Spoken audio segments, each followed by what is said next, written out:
Some customer segments are worth more than others.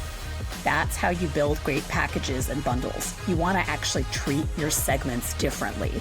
And it's another reason why you can't accomplish the same goal if you're just working with personas or an ICP or like a wish list.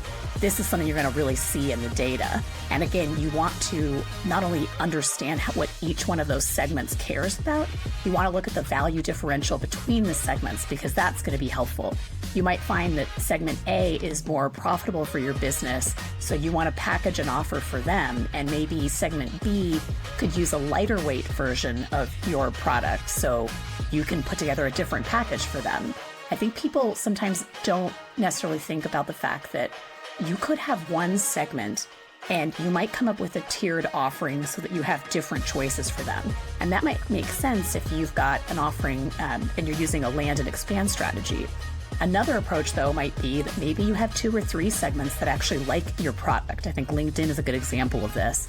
And LinkedIn, I think, does a good job of having one set of offers for sales people and another for HR and recruiting people and so on. So there are some choices that you can make, but the choice that they're making very successfully at LinkedIn is they are using customer segments to their advantage. They're doing more for their own business, and they're definitely delivering more value to both salespeople and to recruiters than if they just had one package for both. Number 6, I'm a big fan of crossing the chasm.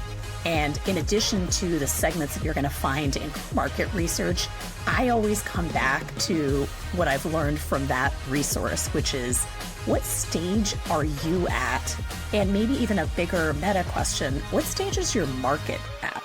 So if it's a category creation situation, that's going to be a different pricing strategy from a more mature market in which you're still a newer company. And that's because with whatever technology or offering that you have built and are trying to sell, you really want to think about who that customer is from a perspective of what their expectations are.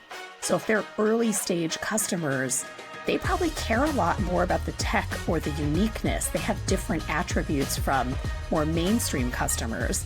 And that mainstream customers tend to want complete solutions. They have an expectation that everything's going to work perfectly out of the box, even though often we work with software companies, so there's not really a box, but you get my drift. I think it's helpful to keep both of these things in mind, and that book is a really great resource if you haven't read it.